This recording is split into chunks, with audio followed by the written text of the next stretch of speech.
Hi guys, how are you doing?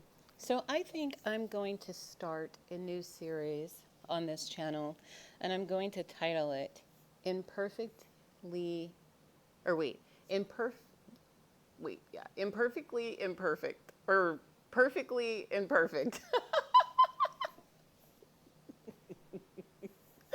Oh my gosh, I'm laughing because God will give you joy. Like who I am becoming is not who I thought I was, but it is who God knew I could be. And I fought God for a very long time for dumb reasons about why, I couldn't be who He said I was. So I wanted to start this new series because for a time, God was like, stop sharing your story. I'm rewriting your story. I don't want you to be in victim mode anymore. And so I stopped sharing.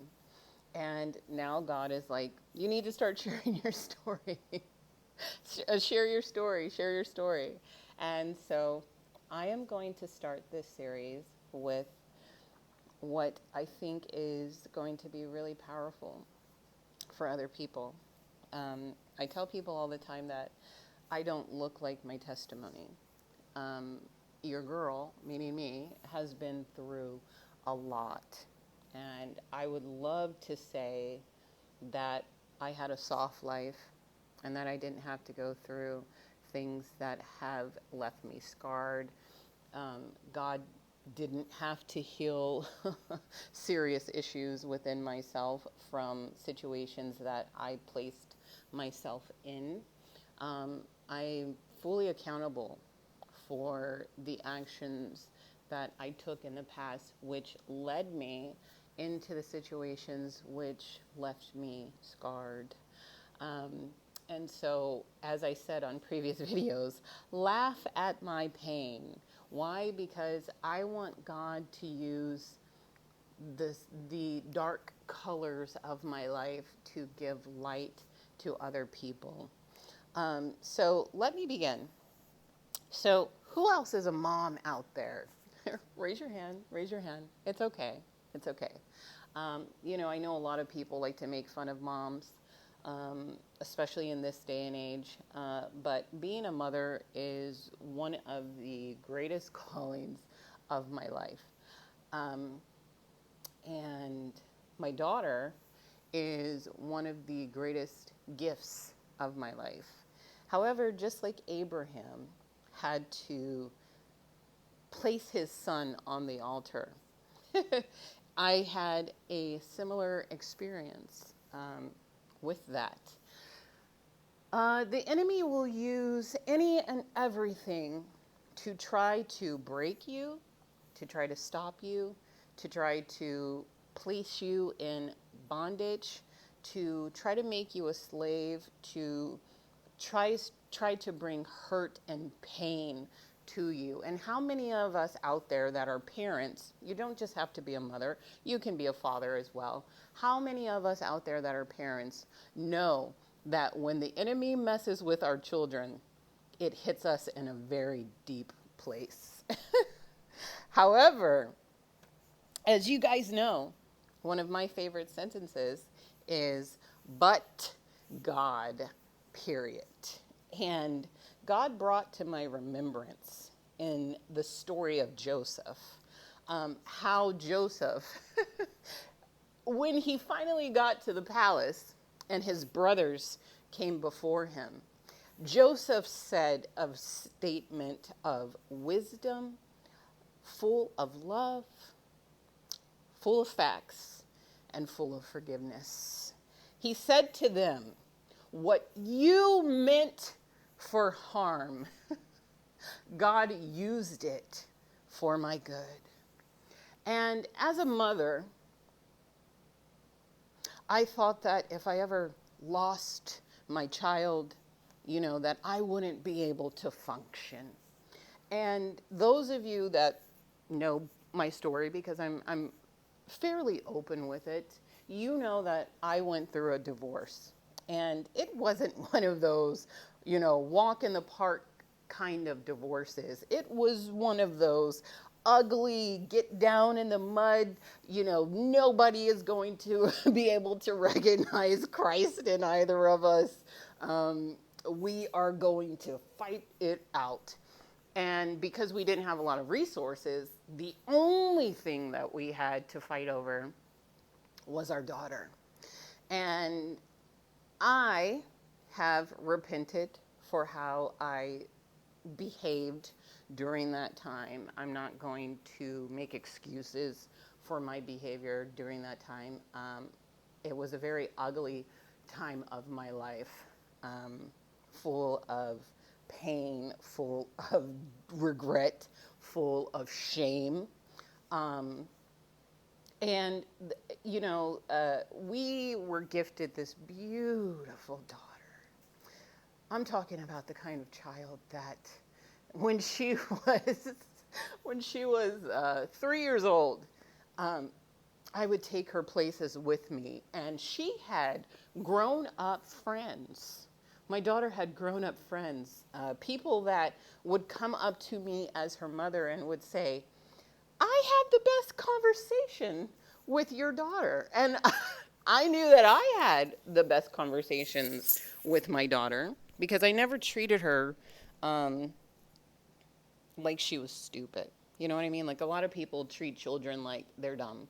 And I never treated her like that. So my daughter, her giftings were very noticeable from the time she was born. When my daughter was born in the hospital, I almost died. But God, I didn't die, thankfully. I almost bled to death giving birth to my daughter. And the funny thing about when you're close to death, you really get to see your character. As I was almost crossing over into the other world, I was telling the nurses and the doctors, thank you, please take care of my daughter. And I did have an epidural. However, I forgot to push the button and use it. So they thought that it was the drugs talking, but really it was the spirit within me talking. And it felt like I was just about to go to sleep. Okay? But my daughter, when she was born, her great-grandparents came to see her. And I remember her great-grandfather holding her. And I have always had a sensitivity to those that are near crossing over. And my daughter was newly born, and there was a joke about, because she was supposed to be born on the 18th. She didn't come out until the 29th. And so my daughter had a perfectly shaped head and perfectly shaped hair. It looked like she got her hair done in the womb. So there was a joke that, she was getting her hair done, and that's what took her so long coming out. And her great-grandfather was holding her, and tears filled his eyes. And he looked at me and he said, thank you. And I knew what that moment meant. My daughter was an answer to prayers he had prayed in private. And he said to me, he goes, she's the first girl in my line in 100 years. And her grandfather on the other side said, she's the first girl in my line in 100 years. And my father, via phone, said, she's my first grandchild, and it's a granddaughter. Everybody was so happy that it was a granddaughter. But my daughter had and has healing abilities. The next time that I saw my daughter in action was when she was about 6 to 8 months old. I went to get my hair done, and there was a woman there that had just converted over to Christianity, and she was dealing with cancer. And she came over and she just took my daughter into her arms because my daughter lifted up her arms and had this huge smile on her face as this woman came towards her. And the woman took my daughter in her arms and she was hugging her and she began to weep. Not a normal type of weeping, but the type of weeping associated with loss. No one knew in the hair salon that this woman had lost her child because she lost it before it was born. And so she sat down holding my daughter and crying, and everybody was kind of uncomfortable. I wasn't uncomfortable because I knew that my daughter was gifted in healing people's hearts. Why? Because she healed mine when she was in my womb. I would tell people, they would ask me, what kind of baby do you think you're going to have? And I would say, she is so sweet. She is so sweet. My daughter is so sweet. And they would say, how do you know that? And I would say, I don't know. I just feel her sweetness within me. And one of the reasons why I was able to say that is because my daughter never kicked me hard. My daughter never kicked me in the ribs. I don't know. She was just very aware. She was just very aware. So let's get back to the divorce. So the only thing we had to fight over was our daughter. And it got pretty nasty. It got pretty nasty. And as I said, I have repented for that. Both sides were trying to take the child from the other. However, I wasn't trying to take her from him in the way that he felt that I was. However, those of you that have gone through divorce, you understand that something happens when you're going through the divorce. And so when you feel that the other parent is trying to take the child away, you want to fight even harder to keep the child. So it was that kind of thing. And my daughter had to go through that, unfortunately. But God. So why are you telling us this, Rain?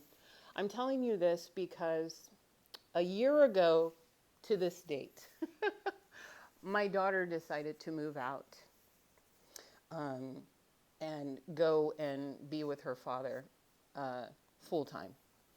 And I was crushed. I was crushed. It hurt me so deeply, so very deeply. I had so many feelings.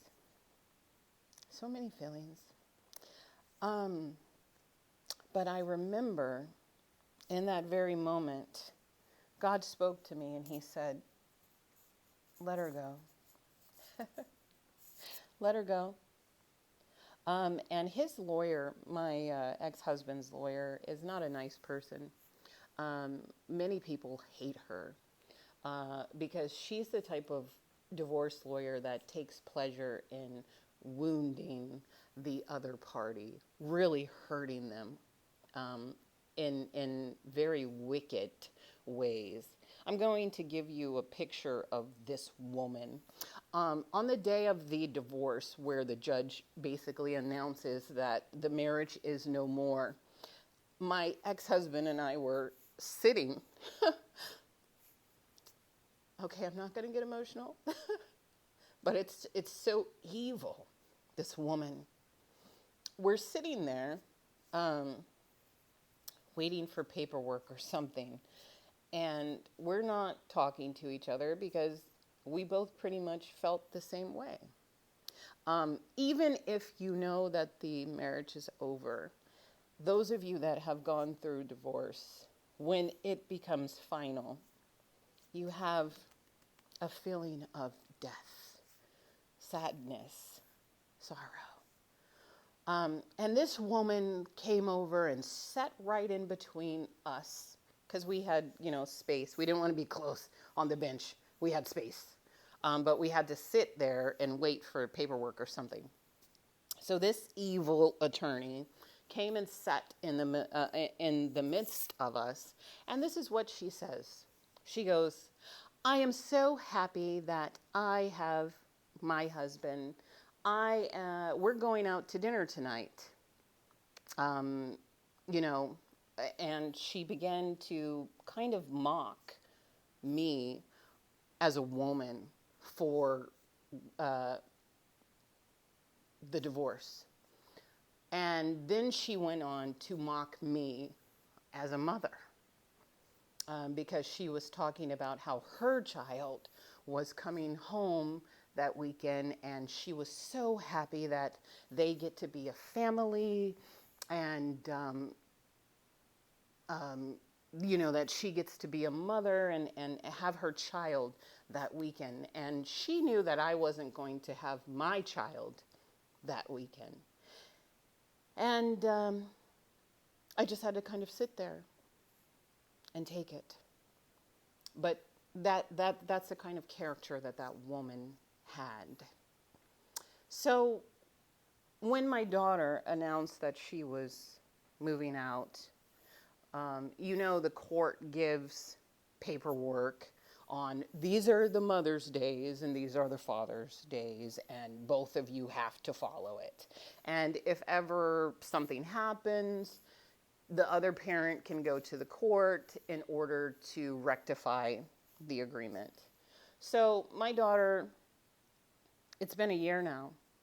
She took off, and it was done in such a way as to break me.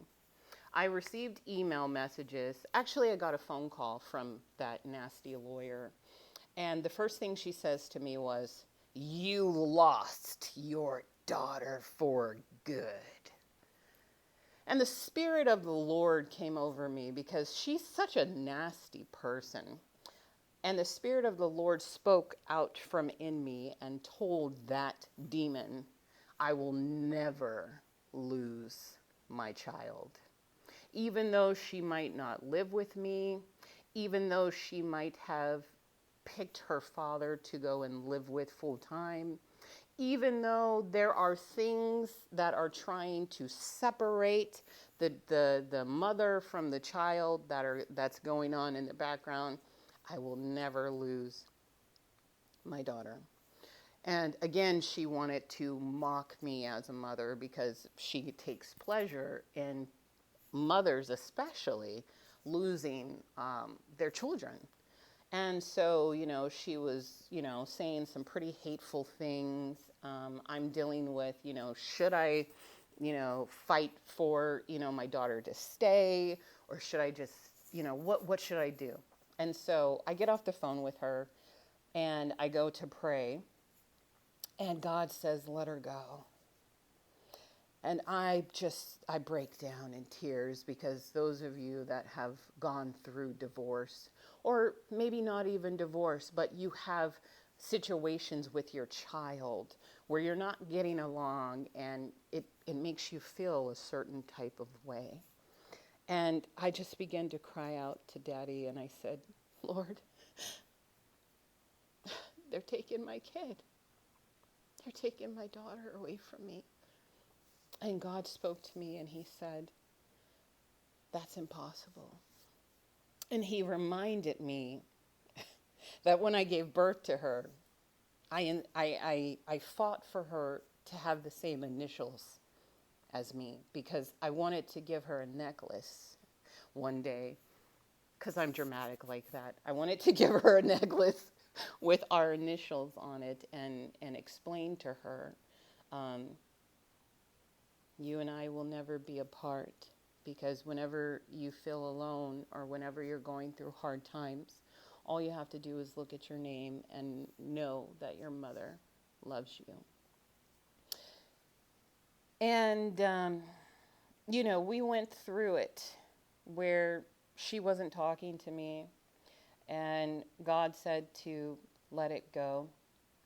And so that is exactly what I did. I let it go.